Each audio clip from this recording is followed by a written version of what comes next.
খন্দকার মোস্তাক বঙ্গভবন থেকে শেখ মুজিবের ছবি নামিয়ে দিয়েছে। জিয়াউর রহমান 7ই নভেম্বরে সিপাহ জনতার ঐতিহাসিক বিপ্লবের মাধ্যমে রাষ্ট্র ক্ষমতার পাদপ্রদীপের আলোয় তিনি উদ্ভাসিত হলেন। শহীদ রাষ্ট্রপতি জিয়াউর রহমান কিন্তু শেখ মুজিবের ছবি বঙ্গভবনে তিনি আবার সেখানে পুনঃস্থাপন করলেন।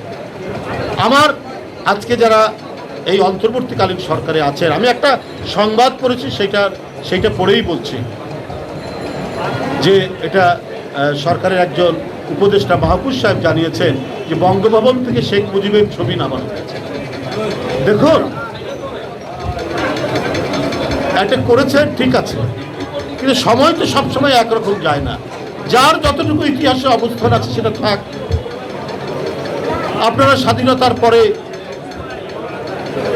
শেখ মুজিবুর রহমানের অনেক অন্যায়, অনেক দুঃশাসন দেখেছি, তারপরে তো সে ছিল, তার ছবিটা ছিল। জিয়াউর রহমান কিন্তু তার ছবি পুনঃস্থাপন করেছে।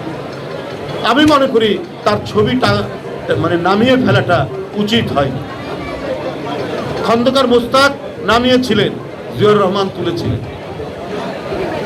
ইতিহাস আপনার নির্ধারণ করবে, বিচার করবে।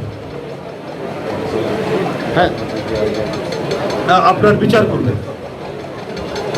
তো সেই বিচারের ভার থাকলো, জনগণ বিচার করবে।